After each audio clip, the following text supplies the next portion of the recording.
کے حضور کے ٹانگوں سے لپٹ گئی، چلاتے ہوئے کہا کہ میرے بابا کو مت مارو، مجھے یقین نہ کرو۔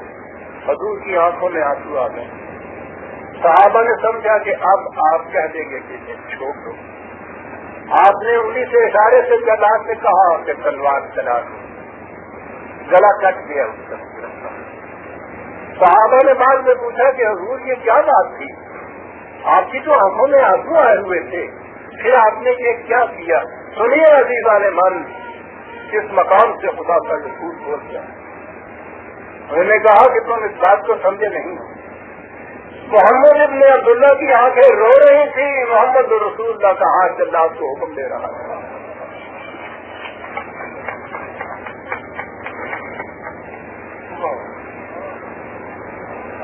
خدا کا قانون مکافات جہنم میں بھیج رہا ہے، خدا کی رحمانیت اس وقت بھی کہتی ہو میرے پاس تو تم نے کیا کر دیا ہو اپنے محمد ابن عبداللہ اور محمد رسول اللہ کو ہر طریقہ مانی، یہ دونوں کی رفاقت ہے۔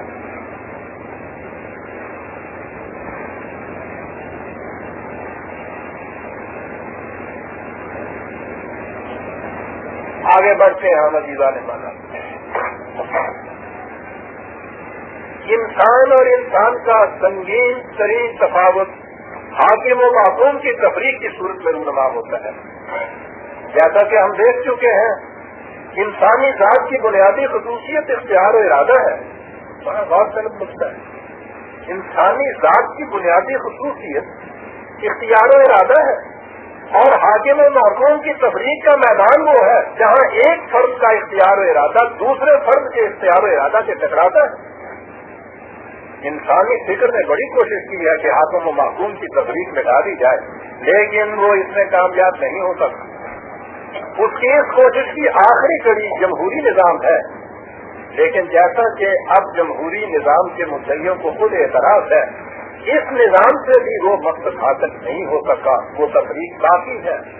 فرانسیسی مفکر اینیکوین نے جو کہا تھا کہ اگر لفظ جمہوریت کی تعریف یہ ہے کہ اس میں لوگ اپنی حکومت قائم کرتے ہیں، تو یہ ایک ایسی چیز کا بیان ہے جو نہ کبھی پہلے وجود میں آئی تھی اور نہ آج سے ہی موجود ہے۔ اس میں جو لوگ برسر اقتدار آ جاتے ہیں، ان کی سب سے بڑی قابلیت اس میں ہوتی ہے کہ وہ لوگوں کے دل میں یہ عقیدہ قائم کر دیں کہ ان پر کوئی حاکم نہیں، وہ اپنے حاکم آپ ہیں، یعنی حکومت عوام کی ہے۔ یہ در حقیقت بڑے ہوتا ہے یورپ کے ملک۔ لہذا حاکم و محکوم ایک سطح پر نہ پہلے کبھی آئے تھے نہ اب آ سکیں۔ برسر اقتدار طبقہ نے اپنے آپ کو ہمیشہ بلند دوبارہ سمجھا اور محکوموں کو بنظر حقارت دیکھا۔ جب حضرت موسیٰ علیہ السلام اور حضرت ہارون علیہ السلام خدا کا پیغام دے کر فرعون کے پاس گئے ہیں، تو اس نے یہ کہہ کر ان کی بات سننے سے انکار کر دیا تھا کہ قوم ہمارا لنا عابدون، یہ ہماری محکوم قوم کے افراد ہیں، اس لیے ان کی بات سننے کے قابل کیسے ہو سکتے ہیں۔ جو بات 3-4 ہزار سال پہلے فرعون نے کہی تھی، اس کی سدائے بات آج بھی ہر ایوان حکومت سے برابر سنائی دیتی ہے، خواہ اس کے الفاظ کتنے ہی بدلے ہوئے کیوں نہ۔ یہی وہ احساس تھا جس سے جھلا کر مارکس نے کہا تھا کہ جب تک دنیا میں حکومت کا ادارہ باقی ہے، انسانی طبقات کی تفریق ختم نہیں ہو سکتی۔ بات تو اس نے ٹھیک سمجھی تھی، لیکن نہ وہ بتا سکا نہ اس کے متبعین کہ اس تصور کو عمل میں لانے کی صورت کیا ہو سکتی ہے۔ یہ صورت آج سے 1400 سال پہلے قرآن نے بتائی۔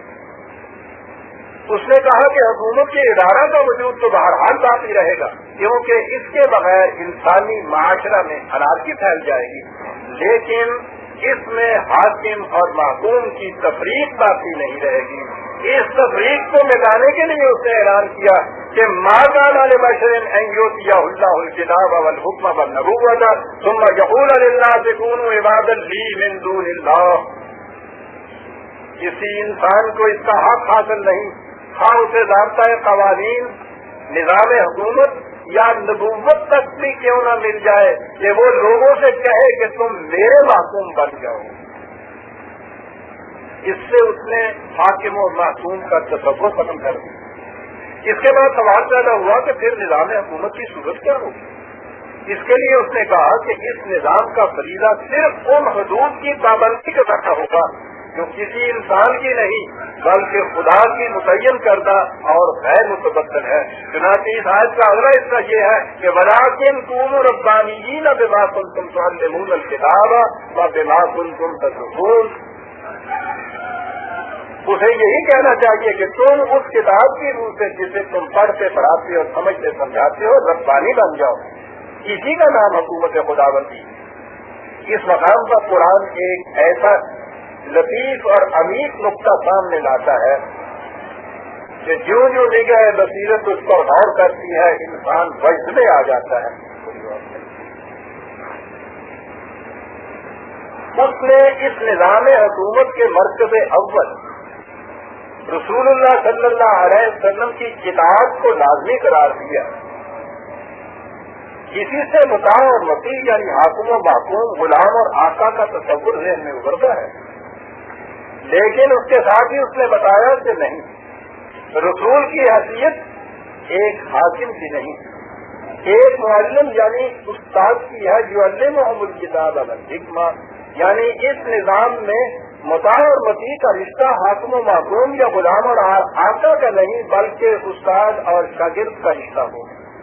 ان ہر دو نوعیتوں کے رشتے کا فرق اس مشکل ترین مسئلہ کو نہایت آسانی سے حل کر دیتا ہے۔ اتھارٹی حاکم اور محکوم اور استاد اور شاگرد دونوں رشتوں میں ہوتی،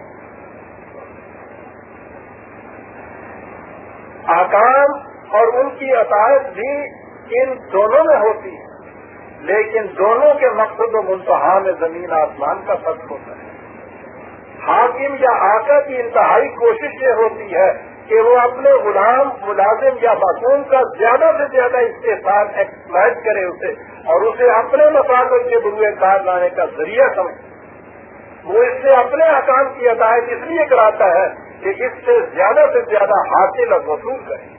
معصوم یا غلام ان احکام کی اطاعت مجبوراً کرتا ہے اور ہر وقت اس کی کوشش میں رہتا ہے کہ اپنے آقا سے جان چھڑا کر بھاگ جائے۔ اس کے برعکس استاد کی خواہش اور کوشش یہ ہوتی ہے کہ وہ اپنے علم کا زیادہ سے زیادہ حصہ شاگرد کو دیتا چلا جائے، اپنی قابلیت کو زیادہ سے زیادہ شاگرد کے سینے میں انڈھیلتا جائے تاکہ وہ زیادہ سے زیادہ قابل ہو جائے۔ وہ شاگرد کی کامیابی میں اپنی کامیابی اور اس کی ناکامی میں اپنی ناکامی دیکھتا ہے۔ وہ شاگرد سے اپنے احکام و ہدایات کی ہدایت اس لیے کراتا ہے کہ اس طرح اس کی مضمر صلاحیتوں کی نشو و نما ہو جائے۔ چنانچہ قرآن کریم نے یعلمہم الکتاب والحکمہ کی غایت یزکیہم بتائی ہے، یعنی وہ تعلیم کتاب و حکمت سے ان کی مضمر صلاحیتوں کی نشو و نما کر دے۔ یہ ہے حاکم و محکوم کے تعلق کی مثال پرانی نظام حکومت میں، یعنی شاگرد اور استاد کا تعلق، نہ کہ آقا اور غلام کا تعلق۔ اتھارٹی کا تصور دونوں میں ہوتا ہے، لیکن اس کی غایت ایک دوسرے سے یکسر مختلف ہو جاتی ہے۔ جس طرح قرآن نظام حکومت کو باقی رکھتے ہوئے حاکم و محکوم کی تفریق مٹا دیتا ہے، وہ ان دونوں کے تعلق کی نوعیت بدل دیتا ہے۔ ان دونوں رشتوں کی نوعیت کا یہی وہ فرق ہے جس کے پیش نظر وہی عرب قوم، جس کا میں نے پہلے ذکر کیا، صحیح ڈیموکریسی اور فاشزم کا فرق ان الفاظ میں بیان کرتا ہے کہ ڈیموکریسی اس نظام کا نام ہے جو اس قسم کے اقتصادی، سیاسی اور ثقافتی حالات پیدا کرے جن میں ہر فرد کی مضمر صلاحیتیں مکمل طور پر نشو و نما حاصل کر سکیں۔ اس کے برعکس فاشزم کا نظام اسے کہیں گے، خواہ اس کا نام کچھ بھی کیوں نہ رکھ لیا جائے، جس میں فرد کو خارجی مقاصد کے حصول کا اعلیٰ کار بنا دیا جائے۔